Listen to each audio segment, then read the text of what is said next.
दोस्तों सबसे पहले मैं आपको बता दूं कि मैं प्रॉपर बनारस का हूँ, वाराणसी का हूँ। मैं यहीं पर पैदा हुआ, वहीं पर पढ़ा हुआ। स्कूल कॉलेज मेरा सब कुछ बनारस में हुआ है। मेरा खुद का घर है बनारस में।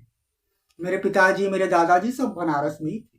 तो मैं प्रॉपर बनारस का हूँ। और दूसरी सबसे इंपॉर्टेंट बात मैं आपको बता दूं कि बनारसी जो लैंग्वेज है वो केवल बनारस में बोला जाता है, और उसको केवल और केवल जो बनारस का प्रॉपर है, बनारस में पैदा हुआ है, वही बोल सकता है। बनारसी लैंग्वेज को दूसरा कोई नहीं बोल सकता है। और बनारसी एक ऐसी भाषा है जो केवल आपको बनारस में ही मिलेगी।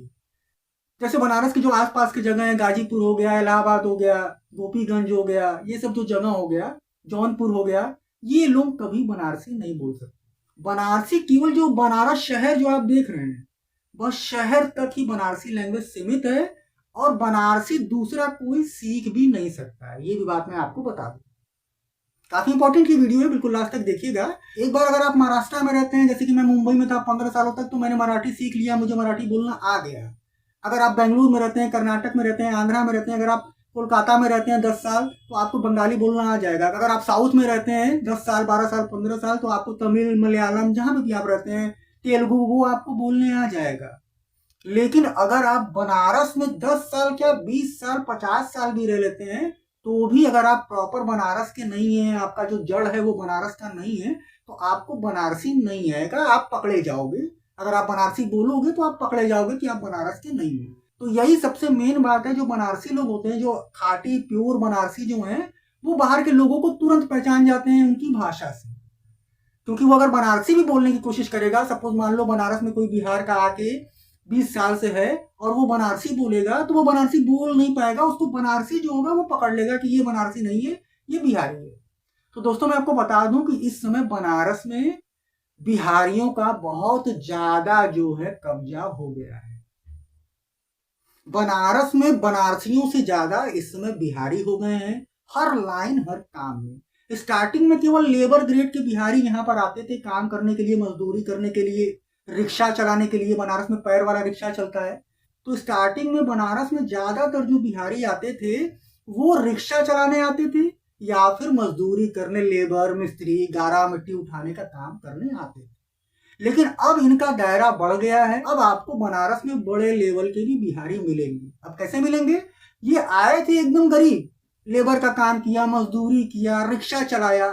तो उसका रीजन है, उसका रीजन ये है कि जैसे कोई बिहारी बनारस में रिक्शा चलाने आया, अब बनारस में उसने अगर 5 साल रिक्शा चलाया, तो वो अपने गांव बिहार में जो है 4 मंजिल का बिल्डिंग खड़ा कर देता था। तो गांव के और लोग देखते थे कि अरे यार ये क्या करता है, पता चलता था कि अरे यार ये तो बनारस में काम करता है, वहां रिक्शा चलाता है।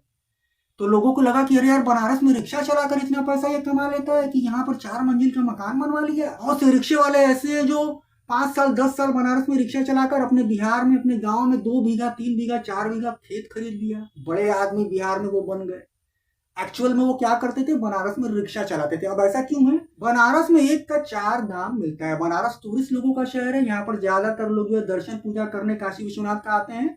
तो रिक्शा वाला अगर 20 रुपया बोलता है तो उसको सामने वाला 50 दे के जाता है। रिक्शा वाला अगर 50 बोल देगा तो सामने वाला उसको 100 दे के चला जाता है, जो टूरिस्ट होता है। क्योंकि बनारस जो है दान ही करने लोग आते हैं, तो लोग दे देते हैं, गरीब समझ के दे देते हैं। तो यहाँ का रिक्शा चलाने वाला भी जो है आज के टाइम पर तो बहुत भाव इन लोगों का बढ़ गया है।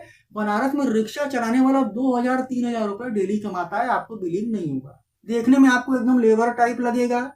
एक ही जो है लुंगी और एक ही सैंडो बनियान पहन के वो पूरा साल निकाल देगा। बिहारी कितना भी पैसा कमा ले, लेकिन वो पूरे दिन का खर्चा अपने 50 रुपए में निकाल देगा। 20 रुपए का दिन में रोड वाला खाना, जो रोड पे रोटी सब्जी बिकता है एकदम सड़क पे, एकदम घटिया वाला, बिहारी वही खाना खाता है। 20 रुपए का रात को खाना खाता है। 5 रुपए का सुरती वो खाता है, खैनी जो होता है वो हर बिहारी खाता है। 5 रुपए का खैनी खाता है और 5 रुपए का बीड़ी। मतलब बिहारी 2,000 रुपया रोज जो रिक्शा चलाने वाले हैं कमाने के बाद भी खर्च केवल 50 रुपए करते हैं। 1,950 रुपया वो बचा देते हैं। और यही बचा बचा कर वो गांव में बिल्डिंग बनवा लेते हैं, खेत खरीद लेते हैं, खलिहान खरीद लेते हैं। तो इन सब चीजों को बिहारियों ने देखा कि अरे यार ये तो वहां पर लेबर का काम करता है, यहाँ पे मकान बनवा लिया, अरे यार ये तो वहां पर रिक्शा चलाता है।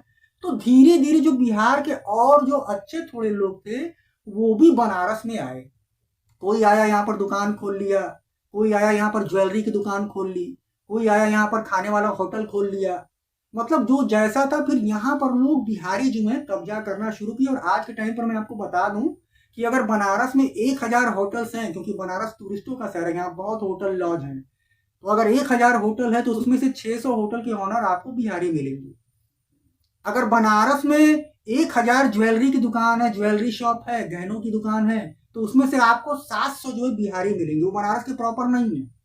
बनारस में जो 8000 10,000 रुपये महीने का जॉब होता है, मतलब दुकानों पर जो साड़ियों की दुकान पर जो काम करते हैं, वॉचमैन हो गया, गार्ड हो गया, जो मॉल में काम करते हैं, सेल्समैन होते हैं, ये जितने भी 8000 10,000 के जितने काम करने वाले हैं, ये सारे बिहारी हैं। क्योंकि मैं आपको सबसे बड़ी बात बता दूं कि बनारस के प्रॉपर लोग बनारस में कभी भी 12 घंटे की ड्यूटी और ये 8000 10,000 महीने का काम नहीं करते। ये 8000 9000 10,000 रुपये महीने पे 12 घंटे की ड्यूटी जो कर रहे हैं लोग, पूरे बनारस में छपे हुए हैं।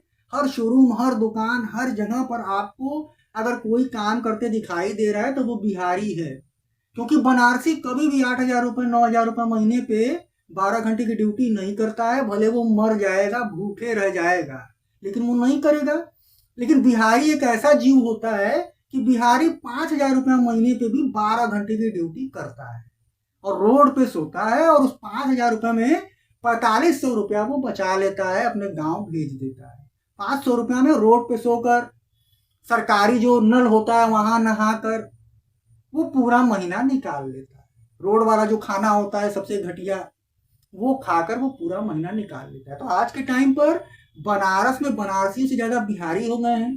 जो प्रॉपर बनारसी लोग थे, जैसा मैंने आपको बोला कि वो यहाँ पर छोटा मोटा काम नहीं करते, बनारसी को छोटा मोटा काम करना पसंद नहीं है, तो ऐसे लोगों के जो बाप दादा के मकान थे मेन शहर में, एकदम मेन बनारस में, तो वो काम तो बनारसी कोई करते नहीं है, तो लोगों ने मकान बेचना शुरू किया। ज्यादातर लोग जो बनारस शहर के प्रॉपर थे बनारसी, उन्होंने अपना मकान बेच दिया, क्योंकि बहुत महंगा प्राइस चल रहा था। अगर आप बनारस में लौरा बीर, गदौलिया, मैदागिन चौक एरिया में मकान लेने के, किसी भी बनारस शहर में किसी भी एरिया में अगर आप मकान लेते हैं तो एक बिस्सा जमीन की कीमत इस समय 2.5 करोड़ 3 करोड़, कहीं पे 4 करोड़ रुपया है।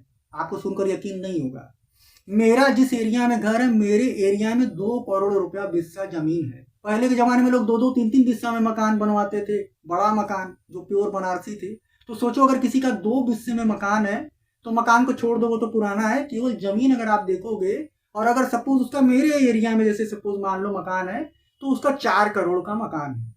तो अब बनारसी लोग क्या कर रहे हैं कि अपना प्रॉपर जो पुश्तैनी मकान है, जैसे 4 भाई हैं, कोई 2 भाई हैं, पिताजी का देहांत हो गया, अब हिस्सा लगना है, तो बनारसी अब क्या कर रहे हैं कि जैसे 2 बिस्से का मकान है और 4 भाई हैं, तो वो अपना मकान 4 करोड़ रुपया में बेच दे रहे हैं। और उस मकान को खरीद कौन रहा है? बिहारी। बिहारी यहीं से पैसा कमाकर यहीं पर जो है घर, मकान, दुकान सब खरीद रहा है। और बनारसी क्या कर रहे हैं, जैसे मैंने आपको बताया कि अगर 2 बिस्से का मकान है, 4 भाई हैं, तो मकान को 4 करोड़ में बेच दिया, 1-1 करोड़ रुपए चारों भाई ने हिस्सा ले लिया।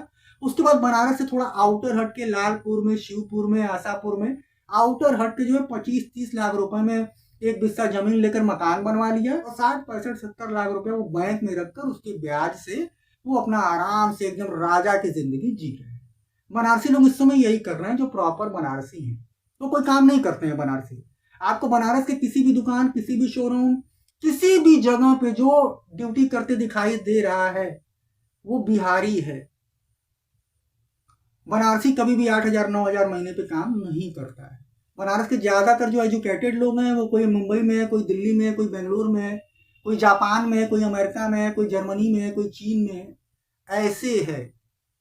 और जो वैसा नहीं कर पाए, बाहर नहीं जा पाए, अच्छा काम नहीं कर पाए, तो उनका पुश्तैनी जो है जमीन है, मकान है, उसको करोड़ों रुपए में बेचकर वो आउटर साइड में जो है मकान ले रहे हैं, और 1 करोड़ 2 करोड़ रुपया बैंक में रखकर वो राजा की जिंदगी जी रहे हैं। यही करते हैं बनारसी, और इसका पूरा फायदा उठाते हैं बिहारी।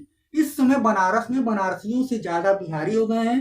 बनारसी लोग अपने प्रॉपर पुश्तैनी मकान को बेचते चले जा रहे हैं, और बनारस शहर से बाहर जो है बसते चले जा रहे हैं, और बिहारी बिहार से आकर यहाँ पर अंदर घुसते चले जा रहे हैं। आपको जानकर आश्चर्य होगा कि इसमें बनारस में बनारसियों से ज्यादा बिहारी हैं। और उसका सबसे बड़ा एग्जाम्पल, आप अभी छठ पूजा था, उसको आप देख सकते हैं कि बनारस में 84 घाट है।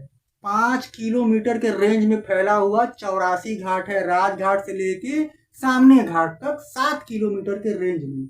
और छठ पूजा पर आपने देखा होगा कि लाखों की संख्या में पहुंचे थे लोग, कि पूरे घाट पर पैर रखने की जगह नहीं थी। लेकिन मैं आपको बता दूं कि इनमें से कोई भी बनारसी नहीं था, ये सारे बिहारी वहां पूजा करने पहुंचे थे, महिलाएं, औरतें, आदमी, सब। बनारसी आदमी को छठ से कोई लेना देना नहीं है। बनारस के लोग छठ पूजा वगैरह ये सब नहीं करते हैं।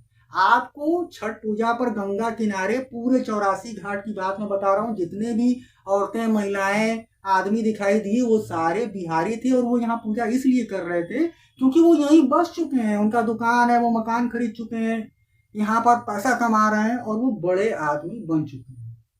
तो दोस्तों, बनारस को पूरी तरीके से बिहारियों ने कब्जा कर लिया है। पहले तो छोटे तबके पे आते थे ये लोग, लेबर, मजदूर, रिक्शे वाले, ट्राली वाले, लेकिन अब आपको बड़े लेवल पर भी लोग मिलेंगे। होटल मालिक, बार मालिक, लॉज के मालिक, मॉल के मालिक, रेस्टोरेंट के मालिक, साड़ियों की गद्दी के मालिक, ज्वेलरी शॉप के मालिक, ये सब ज्यादातर अब बिहारी ही हैं। और बिहारियों ने पूरी तरीके से बनारस पे कब्जा कर लिया है। मैं एक प्रॉपर बनारस का रहने वाला हूँ, इसलिए मुझे ये सारी बातें पता चली। और मैं तो जैसे ही कोई जुबान खोलता है, अगर वो बनारस का नहीं है तो मैं पहचान जाता हूँ कि ये बनारस का नहीं है, और फिर बाद में पता चलता है कि बिहारी है। तो इस वजह से मुझे सब कुछ पता चल जाता है, मैं समझ जाता हूँ। और मुझे लगा था कि इस पर वीडियो बनाना चाहिए, तो ये वीडियो बनाकर आज मैं आया हूँ। तो आज की इस वीडियो में इतना ही। वीडियो अगर आपको अच्छा लगा हो यार तो लाइक करना, अभी तक मुझे सब्सक्राइब नहीं किया यार तो सब्सक्राइब जरूर करना। मैं आप उनसे फिर मिलूंगा एक नए वीडियो के साथ, तब तक के लिए goodbye. Thank you so much for watching this video.